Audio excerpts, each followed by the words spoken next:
नमस्कार दोस्तों, आपका फिर से स्वागत है आपके अपने एजुकेशनल चैनल में। आज काफ़ी दिनों बाद नया एक वीडियो आप लोगों के लिए, एस्पिरेंट्स के लिए मेनली आ रहा है। स्टूडेंट्स के लिए तो वीडियो अपलोड होते रहते हैं, लेकिन आप लोगों के लिए भी वीडियो आ चुका है। काफ़ी व्यस्तता के बावजूद मैंने ये वीडियो बनाया है आप लोगों के लिए।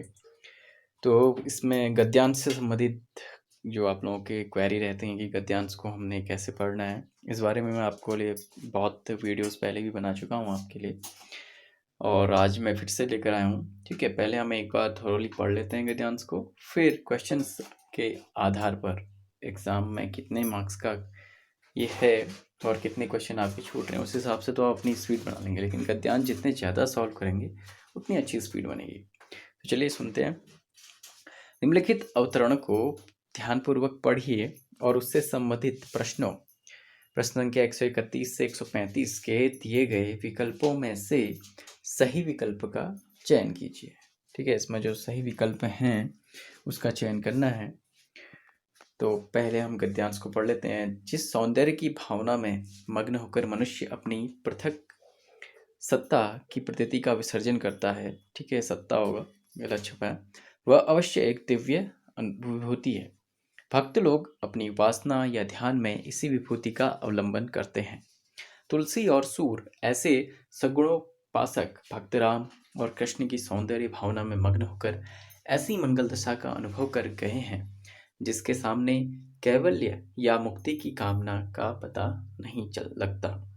कविता केवल वस्तुओं में के ही रंग रूप में सौंदर्य की छटा नहीं दिखाती, प्रत्युत कर्म और मनोवृत्ति के सौंदर्य के भी अत्यंत मार्मिक दृश्य सामने रखती है। वह जिस प्रकार विकसित कमल, रमणी के मुखमंडल आदि का सौंदर्य मन में लाती है, उसी प्रकार उदारता, वीरता, त्याग, दया, प्रेमोत्कर्ष इत्यादि कर्मों और मनोवृत्तियों का सौंदर्य भी मन में जगाती है। जिस प्रकार वह शव को नोचते हुए कुत्तों और चंगालों के विभत्स व्यापार की झलक दिखाती है, उसी प्रकार क्रूरों की हिंसक वृत्ति और दुष्टों की ईर्ष्या आदि की क्रूरता से भी क्षुब्ध कराती है। इस कुरूपता का अवस्थान सौंदर्य की पूर्ण और स्पष्ट अभिव्यक्ति के लिए ही समझना चाहिए। जिन मनोवृत्तियों का अधिकतर बुरा रूप हम संसार में देखा करते हैं, उनका भी सुंदर रूप कविता ढूंढ कर दिखाती है।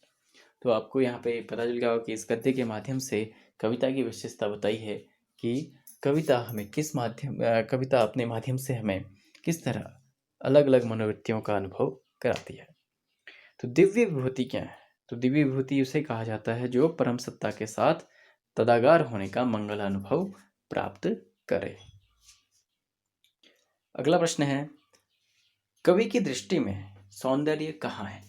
तो सौंदर्य है उसके लोक मंगल के परुष कठोर उदार कर्म में। अगर हम सौंदर्य की बात करें तो वो है लोक मंगल के परुष कठोर उदार कर्म, यानी कि लोक मंगल की भावना। अगला है, सौंदर्य भावना में तल्लीन मनुष्य क्या करता है? तो सौंदर्य भावना में तल्लीन मनुष्य निर्वैयक्तिकता की स्थिति में अंतःसत्ता से तदाकार करता है। उपासना में भक्त का अनुभव करता है।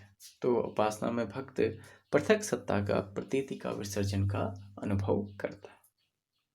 हिंसा और क्रोध में सौंदर्य कैसे होता है?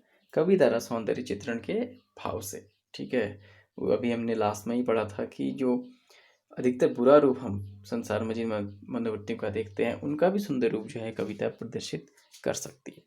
ठीक है, तो यहाँ पे मेनली अगर आप गद्यांश एक बार थॉरली पढ़ लेते हैं तो क्वेश्चन के हिसाब से आंसर ढूंढना कोई ज़्यादा मुश्किल नहीं है, बस आपको ज़्यादा प्रैक्टिस करनी पड़ेगी। निम्नलिखित में से कौन सी विशेषता द्विवेदी युगीन काव्य की नहीं है? तो वह है स्वानुभूति की प्रत्यक्ष विवृत्ति। अब नहीं है वाला प्रश्न जहाँ पर आ गया, तो द्विवेदी युग की आपको अन्य जो विशेषताएं वो मिल गई। इतिवृत्तात्मकता है, सुधारवाद है, काव्य भाषा के रूप में खड़ी बोली की जो प्रतिष्ठा है वो भी द्विवेदी युग में आई थी। ठीक है, तो जो नहीं आया था वो था स्वानुभूति की प्रत्यक्ष विवृत्ति। अब हम कुछ अन्य प्रश्न देख लेते हैं हिंदी के। जिन जिन देखे वे कुसुम कई सो बीती बहार, अब अली रही गुलाब में अपट कटीली टार। यह प्रसिद्ध दोहा किस कवि का है? वह है बिहारी का। बिहारी सत्सई से लिया गया है।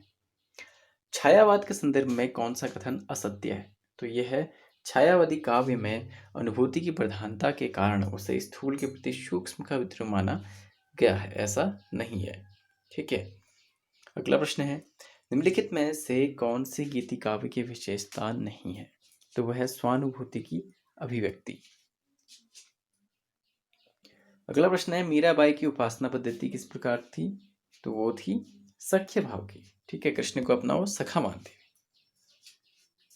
अगला है, निम्नलिखित में से कौन सा भारतेंदु हरिश्चंद्र का मौलिक नाटक नहीं है? तो उनका जो नाटक नहीं है वो है चंद्रावली। अन्य उनके नाटक हैं, अगर आपको पता नहीं है तो इसको देख लीजिए। पाखंड विभंडन, प्रेम योगिनी, विशस्य विषमोधम। ठीक है, अगला है, रीतिकाल के सर्वांग निरूपक कवि वे हैं जिन्होंने काव्य के समस्त अंगों का विवेचन अपने ग्रंथों में किया है। अतः निम्नलिखित में से रीतिकाल का कौन सा ऐसा कवि नहीं है जिसकी गणना सर्वांग निरूपक कवि में की जा सकती है या की जाती है? तो वह है चिंतामणि। इनका नहीं किया जा सकता, बाकी कुलपति मिश्र, देवराम और मोतीराम का किया जा सकता है। विज्ञान गीता के रचयिता हैं केशव दास। सतपुड़ा के जंगल किसकी रचना है? तो सतपुड़ा के जंगल है भवानी प्रसाद मिश्र की रचना। अगला प्रश्न है, निम्नलिखित में से कौन सा कथन सही नहीं है?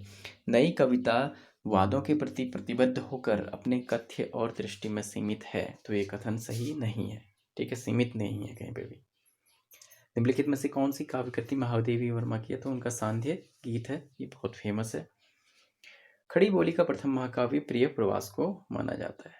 सही उत्तर है। अगला है, निम्नलिखित में से किस कवि का संबंध प्रयोगवाद से नहीं है? तो यह है नागार्जुन। अगला है, हिंदी गद्य के उद्भव काल में संस्कृत निष्ठ हिंदी का पक्ष किसने लिया था? तो जब उसका उद्भव काल था तो वो था गंगा प्रसाद शुक्ल जी ने इनको समर्थन दिया था।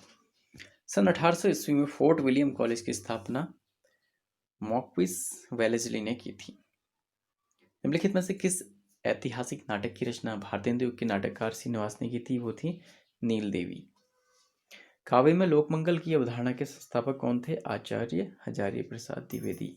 ठीक है, द्विवेदी युग में काव्य के लोकमंगल की बात हमने भी पहले क्वेश्चन में की है, तो उत्तर सही हो गया आपका थर्ड। अगला देखते हैं, निम्नलिखित रचनाओं में से किस रचना के काव्य नायक राम हैं? तो वह है रश्मि रथी। और आप लोग कमेंट में बताइए कि किन की रचना है, कई बार पूछा जाता है, बहुत फेमस क्वेश्चन। निम्नलिखित में से कौन सी रचना धर्मवीर भारती की नहीं है? तो अंधायुग है उनकी है, ठेले पर हिमालय काफ़ी अच्छा है, हमारे तो इंटर में भी ये था। अगर आपके में है तो आप लोग भी डिस्कस में बताइएगा। आत्मजयी भी था, और 7 वर्ष गीत जो है इनकी रचना नहीं है। अगला है, निराला के बारे में निम्नलिखित में से कौन सा कथन सही है? तो वह कविता में आध्यात्मिकता और रहस्यवादी भावना के दर्शन होती है। ठीक है, अगर हम सूर्यकांत त्रिपाठी निराला जी की बात करें। किस काव्य ग्रंथ की भूमिका में सुमित्रानंद पंत ने भाषा, अलंकार, छंद और शब्द के भाव सामरस्य पर विचार किया था? वो था उनका युगांत गीत। ठीक है, उन्होंने ही पहले बताया था, नव गति नवलय ताल छंद नव भारत में वर्ते अम्ब विमल मति दे।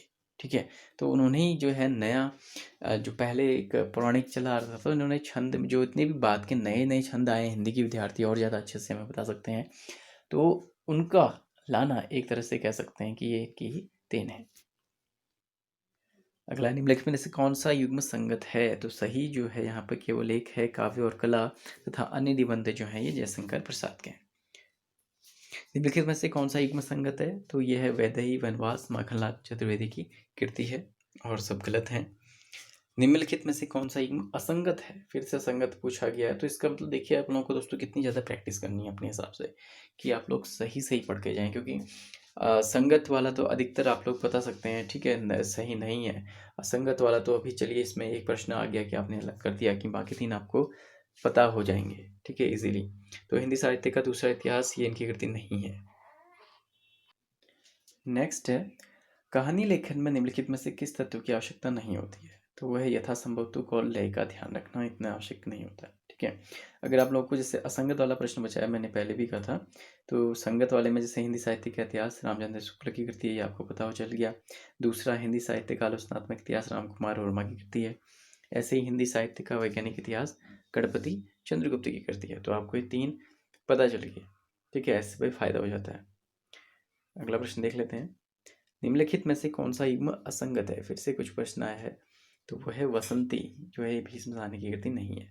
तो इससे आपको ये 3 पता चल गया कि इनकी कृतियाँ। चित्रलेखा जो है भगवती प्रसाद वाजपेयी की है। सन्यासी लाशेंद्र जोशी, ये काफ़ी पूछा भी जाता है। आवारा मसीहा विष्णु प्रभाकर की। तो ये थे प्रश्न कुछ आज जो हमने सॉल्व किए। इससे आगे के प्रश्न मैं आपके लिए नेक्स्ट क्लास में लेके आऊँगा।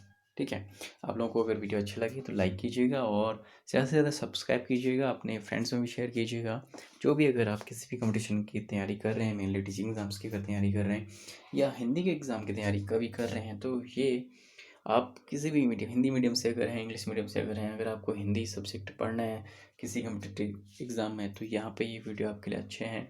इसके अलावा आप लोग मेरे अन्य वीडियोस भी देख सकते हैं। अगर आप सीटेट की तैयारी कर रहे हैं, टेट की तैयारी कर रहे हैं, पीआरटी, टीजीटी, पीजीटी की तैयारी कर रहे हैं, केवी की तैयारी कर रहे हैं, तो उसके रिगार्डिंग भी मैं वीडियो बना रहा हूँ। ठीक है, आर्मी पब्लिक स्कूल के भी काफ़ी वीडियोस मेरे पास पड़े हैं।